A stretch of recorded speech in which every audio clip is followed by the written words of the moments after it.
Praise the Lord. இயேசுவின் ரத்தம் ஜெயம். தினமும் இயேசு நிகழ்ச்சிக்கு உங்களை கர்த்தராகிய இயேசு கிறிஸ்துவின் நாமத்தில் வரவேற்கிறேன். செய்தியின் தலைப்பு இதோ உங்களை காப்பாற்ற கர்த்தர் வேகமாக வருகிறார். ஆதார வசனம் சங்கீதம் 124 முதல் வசனம். மனுஷன் நமக்கு விரோதமாய் எழுப்பின போது கர்த்தர் நமது பக்கத்தில் இராவிட்டால், கர்த்தர் தாமே நமது பக்கத்தில் இராவிட்டால் அவர்கள் கோபம் நம்மேல் எரிகையில் நம்மை உயிரோடே விழுங்கி இருப்பார்கள். தேவனுடைய கிருபையின் நிழலிலே இருப்பவர்களே, கர்த்தர் நம்மை விட்டு விலகுவதும் இல்லை, கைவிடுவதும் இல்லை என்ற வசனம் அவ்வளவா நமக்கு திருப்தியாகிறது இல்லை. நியாயாதிபதிகள் 6ஆம் அதிகாரம் 11வது வசனத்தில் கிதியோன் மீதியானியருடைய கைக்கு தப்புவிக்கிறதற்காக ஆலைக்கு சமீபமாய் கோதுமையை போரடித்துக் கொண்டிருந்தார். கர்த்தருடைய தூதனானவர் அவனுக்கு தரிசனமாகி, பராக்கிரமசாலியே, கர்த்தர் உன்னோடு இருக்கிறார் என்றார். கிதியோன் அவரை நோக்கி, ஆண்டவரே, கர்த்தர் எங்களோடு இருந்தால் இவையெல்லாம் எங்களுக்கு நேரிடுவானேன்?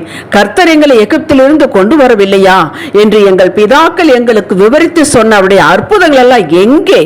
இப்பொழுது கர்த்தர் எங்களை கைவிட்டு மீதியானுடைய கையில் எங்களை ஒப்பு கொடுத்தாரே என்று புலம்புகிறார். நாமும் கிதியோனை போலத்தான் பல நேரங்களில் இப்படி நாம சொல்லுகிறோம், கர்த்தர் எங்களோடு இருந்தால். இந்த செய்தியை கேட்கும் போது இப்படித்தான் செய்தி சொல்வார்கள். அவர் இருந்தால் ஏன் என் பிள்ளைக்கு இப்படி ஏற்பட்டது, ஏன் இந்த வியாதியினும் குணமாகவில்லை, ஏன் இந்த கடன்கார பிரச்சனை இப்படி இருக்கிறது, ஏன் இன்னும் வேலை கிடைக்கவில்லை, இப்படி மேலோட்டமாக நம்ம என்ன கண்ணுக்கு தெரிகிறதையோ அதையே புலம்பிக் கொண்டிருக்கிறோம். நாம் என்ன காரியத்திற்கு ஜெபித்தோம், அவர் கொடுத்த வாக்கு என்ன சொல்கிறது, ஏன் இதையெல்லாம் நிறைவேறவில்லை என்று நாம் சிந்தனை எல்லாம் இதன் மீதே இருக்கிறது. நமக்கு நேர்முகமான மறைமுகமான எதிரிகள் உண்டு என்பதை மறந்து விடுகிறோம். அதுவும் கர்த்தரை விடாப்பிடியாக பிடித்துக் கொண்டு அவரை உண்மையாய் நேசித்து கீழ்ப்பிடிந்து பயந்து நடப்பவர்களுக்கு, நடக்க வேண்டும் என்று விரும்புகிறவர்களுக்கு சாத்தானி கண்ணிகள் அதிகம். ஆனால் பயப்பட வேண்டிய அவசியம் இல்லை. அவருடைய இடைபடுதலும் ஆண்டவருடைய இடைபடுதலும் அதிகம். நாம் ஏது நடவாத போல பாதுகாப்பாக இருக்கிறோம்.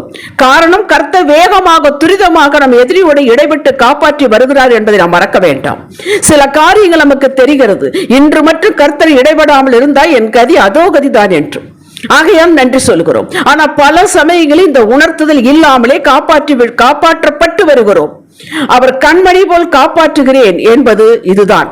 கேஷுவலாக ஒரு வார்த்தை சொல்லியிருப்போம், அதை எதிரி எடுத்து ஃபேப்ரிகேட் பண்ணி நாளை வரட்டு சிக்க வைக்கிறேன் பார் என்று எண்ணும் போது கர்த்தர் அங்கே துரிதமாக இடைப்பட்டு அவன் செய்ய போகிற காரியத்தை குறித்து பயத்தை உண்டாக்கினதால் அவன் அந்த ஆயுதத்தை உங்களுக்கும் எனக்கு எதிராக செயல்பட விடாமல் அணைத்து போட்டு விட்டார், கீழே போட வைத்து விட்டார். இது பல சமயம் நடந்து கொண்டிருக்கு, நமக்கு தெரிவதில்லை. இது எப்படி உங்களுக்கு தெரியும்? வாருங்கள் சொல்லுகிறேன். ஆதியாகமம் 12ஆம் அதிகாரம் 10 - 20 வரை நாம் பார்ப்போம்.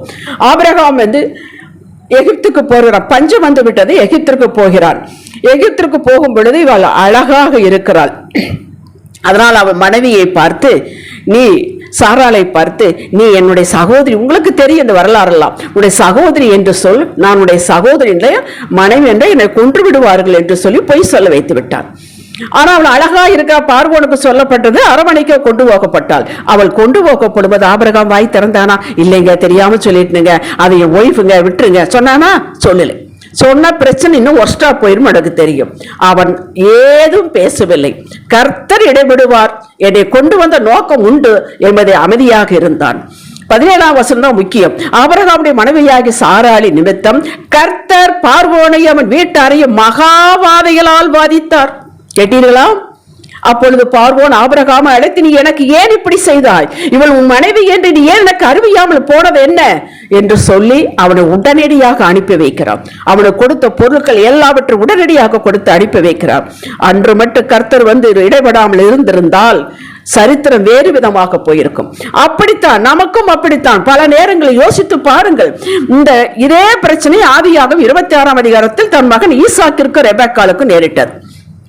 ஆதியாகமம் 26:6-11 வாசித்து பாருங்கள். கர்த்தர் பெலிஸ்தியரின் ராஜாவாகிய அபிமெலேக்கில் விட்டு அங்க கேராரிலே குடியிருக்கிறார். இவனுடைய சகோதரி என்று சொல்லிவிட்டார். அப்பா சொன்ன மாதிரியே இவனு சொல்லிவிட்டார், ஏன்னா அழகா இருக்கிறாள் என்று. பெலிஸ்தியர் ராஜாவாகிய அபிமெலேக்கு ஜன்னல் வழியா பார்க்கிறான். பார்த்து விளையாடி கொண்டிருக்கிறார்கள். அவன் கணவன் மனைவி என்று கண்டுவிட்டான். உடனே அவன் மட்டும் என்று பார்க்காமல் இருந்தால் வரலாறு அன்று வேறு விதமாய் போயிருக்கும். அவனை கூப்பிட்டு ஏன் இப்படி செய்தாய் என்று, யாரும் இவனை தொடக்கூடாது என்று கட்டளை போட்டு விட்டான்.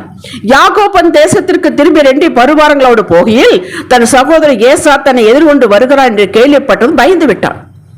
பழைய பகைமையை வைத்து பழிதீர்த்து விடுவான் என்று பயந்தான். எல்லோரையும் யாப்போக்கு ஆற்றங்கரை கடக்க பண்ணி தான் மட்டும் தனித்திருந்தான். கர்த்தர் இவனை சந்தித்து பொழுது விடியும் அளவும் போராடுகிறான். ஆசீர்வதித்தால் ஒளிய போக விடமாட்டேன் என்கிறான் யாக்கோபு. அப்பொழுதுதான் யாக்கோபு தன்னுடைய பெயரை ஒத்துக்கொள்கிறான். எத்தன் ஏமாற்றுக்காரன் என்பதை ஒத்துக்கொள்கிறான். இனி நீ இஸ்ரவேல் என்று அழைக்கப்படுவாய் என்றவரை ஆசீர்வதித்து புறப்படுகிறார். ஏசாவின் எண்ணத்தையும் மாற்றி அவன் நட்பின் உணர்வோடு சந்திக்க வகை செய்கிறார். ஆபிரகாம் என்னங்க, ஈசாக்கு என்னங்க, யாக்கோபு என்னங்க, உங்களை யாரும் கை தொட முடியாது. இவர்கள் எல்லாம் கர்த்தரால் தேர்ந்தெடுக்கப்பட்ட சாட்சி புருஷர்கள். ஆகவே அவர்களுக்கு அப்படி நடத்தது என்று நினைக்காதீர்கள். இயேசுவின் இரத்தத்தால் கழுவப்பட்டு விசுவாசத்தினாலே கிருபையினாலே கொண்டு ரட்சிக்கப்பட்டு அவரையே நம்பிக்கையாக கொண்டிருக்கும் நீதிமான்களே உங்களை விடமாட்டார். ஆபத்து என்று வரும்பொழுது உங்களை விடமாட்டார். அதற்கு முன்பாகவே அங்கு நிற்பார். உங்களை எதிரியின் வாயின் பற்களுக்கு இரையாக விடமாட்டார். ஒருவன் உங்களை எடுத்து பேச விடமாட்டார். உங்களுக்கு எதிராக காய்களை நகர்த்த விடமாட்டார். நம் வீட்டு வாலிப பெண் பிள்ளைகள் ஆண் பிள்ளைகள் வெளியே போய் வருகிறார்கள், பள்ளிக்கூடத்திற்கு காலேஜுக்கு போய் வருகிறார்கள். காப்பது யார்? சில காரியங்கள் மட்டும்தான் நம் கண்களுக்கு தெரிகிறது, காதுகளில் கேட்கிறோம். மறைவானது அவரை அறிவார். அவரே துரிதமாக ஈடுபட்டு நம் பிள்ளைகளை காப்பாற்றி வருகிறார் என்பதை இன்று நினைவில் கொள்ளுங்கள். பிசினஸில், வேலையில், பிரயாணத்தில் ஈடுபட்டிருக்கும் நபர்களை காப்பாற்றுகிறார் என்பதை அறிந்து நன்றி சொல்லுங்கள். உங்களுக்கு பிரச்சனை கொடுத்து காலத்தையும் எதிரி நிர்ணயித்து நெருங்கி நெருங்கி நாளைக்கு உச்ச கட்டம் என்று நினைக்கும் போது முதல் நாள் இரவே அவனுக்கு எதிராக காய்களை நகர்த்தி தம் மக்களை காப்பாற்றி விடுகிறார். ஏன் முதல்லே வந்திருக்கலாம், வரமாட்டார். எதிரி கொக்கரிக்கட்டும், எதிரி கொக்கட்டும், ஜெயிப்பேன் ஜெயிப்பேன் என்று வரட்டும், கிட்ட வரட்டும். என் பிள்ளை, என் தகப்பன் வருவார். இதோ என் தகப்பனுக்கு நேராக கருத்தை உயர்த்தட்டும். இந்த 2ஐயும் அவர் பார்க்க விரும்புகிறார். நிச்சயம் காப்பாற்றுவார். நியாயாதிபதிகள் 14ஆம் அதிகாரம் 5-6 வசனங்களை வாசியுங்கள். சிம்சோனோ அவர் பெற்றோர்களோ போய்கொண்டிருக்கிறான் திம்னாத்துக்கு. ஒரு பாலசிங்கம் அவனுக்கு எதிர்படுகிறது. ஆவியானவர் அவன் மேல் இறங்கினார். வாசித்து பாருங்கள். ஆவியானவர் மட்டும் இறங்காமல் இருந்தால் சிங்கம் அவனை பட்சித்து போட்டிருக்கும். இவனல்லவா அதை கிழித்து போட்டு விட்டான். திடீரென்று எதிரி நம் வாயின் வார்த்தையில் சிக்க வைக்கலாம் என்று இருக்கும் போது நாம் கர்த்தரை நோக்கி கூப்பிட்டு இருக்கவே மாட்டோம். நினைக்க கூட நேரம் இருக்காது. ஆவியானவர் வாயில் வார்த்தையை போட்டு எதிரியை திக்குமுக்காட வைத்து வெட்கப்பட வைப்பார். யோசித்து பாருங்கள் அப்படிப்பட்ட நேரங்களை. இந்த அனுபவம் ஆண்டவர் பிள்ளைகளுக்கு யாவருக்கும் உண்டு. பின்னாலே யோசித்து பார்த்திருப்போம், இந்த மாதிரி பதில் சொல்ல எனக்கு வராதே என்று. இது கர்த்தர் தான் வைத்த வார்த்தை என்று. தானியேல் 3ஆம் அதிகாரத்தில் சாத்ராக், மேஷாக், ஆபேத்நேகோ முன்னோர்களை கட்டி அக்கினியில் போடுகிறார்கள். போடும் பொழுதே அங்கு 4வது நபராக ஆண்டவர் இருக்கிறார். அக்கினி பலம் செய்யவில்லைங்க. அக்கினி தன்மை இழந்து விட்டது. போடும் பொழுதே உள்ள இருக்கிறார். கேட்டீர்களா? ஒரு நாள் கைவிட மாட்டார். கர்த்தர் உள்ளே அக்கினி பலம் கொள்ளவில்லை அவர் இருக்கும் பொழுது. 1 சாமுவேல் 23ஆம் அதிகாரம் 26வது வசனத்தை நீங்கள் வாசியுங்கள். தாவீது சுற்றி கொண்டு ஒரு மலையில், ஒரு பக்கம் தாவீதுடைய ஆட்கள், மறுபக்கம் சவுலுடைய ஆட்கள். நெருங்கி விட்டான் சவுல். தாவீது அடுத்தடியில் பிடித்து விடுவான். உடனே ஆண்டவர் என்ன பண்ணினார்? சவுலின் காதில் ஒரு பையனை விட்டு ஒரு சமாச்சாரத்தை சொல்லி உடனே பெலிஸ்தீர் வந்து விட்டார்கள், யுத்தத்தில் ஓடிவிட்டான். 1 அடி தூரம் தான். அதனால அவன் எழுதினால் சாவுக்கும் எனக்கு 1 அடி தூரம் என்று பாடினார். அப்படிப்பட்ட சிச்சுவேஷன் உங்களுக்கு இருக்கிறதா? இதோ கர்த்தர் துரிதமாக வந்து இடைபடுவார். வழியே இல்லைங்க என்கிறீர்களா? இதோ புது வெளி என்று சொல்லி திறந்து கொடுக்க வேகமாக வருகிறார். நீங்கள் அவருடைய சுதந்திரம் அல்லவா? அவர் தம் சுதந்திரத்தை காப்பாற்ற மாட்டாரா? தம் சுதந்திரத்தை காப்பாற்றுவார். நான் முன் நிறுத்தினேன், வலப்பக்கத்தில் இருக்கிறார் என்று சங்கீதம் 14 தாவீது பாடுகிறார். முன்னால்தானே நிறுத்தினான். எங்கே போனார்? வலப்பக்கத்திற்கு. எந்த இடத்தில் ஆபத்தோ, எந்த திசையில் உங்களுக்கு ஆபத்தோ அந்த இடத்தில் அவர் இருப்பார். நிச்சயமாக இருப்பார். உங்களை ஒரு நாளை கைவிட மாட்டார். கண்மணி போல் காப்பார். ஒன்று சேதம் இல்லாமல் காப்பார். நம்புங்கள். ஜெபிக்கலாம். தகப்பனே, எங்கள் ஞானத்தால், விவேகத்தால், பலத்தால் எங்களுக்கு உண்டான எல்லாவற்றையும் காப்பாற்றிக் கொள்ள முடியாது. கர்த்தர் காவாராகில் காவலாளி விழித்திருக்கிறது விருதா. எங்களை சுற்றி அக்கினி வேலி அடைத்து பாதுகாத்துக் கொள்ளும் ஐயா. இயேசுவே நாமத்தில் பிதாவே. இன்றைய சிந்தனைக்கு நானும் என் குடும்பமும் கர்த்தரின் கரத்தில் இருக்கிறோம். எங்களை ஒருவரும் தொட முடியாது. நாங்கள் அசைக்கப்படுவதில்லை.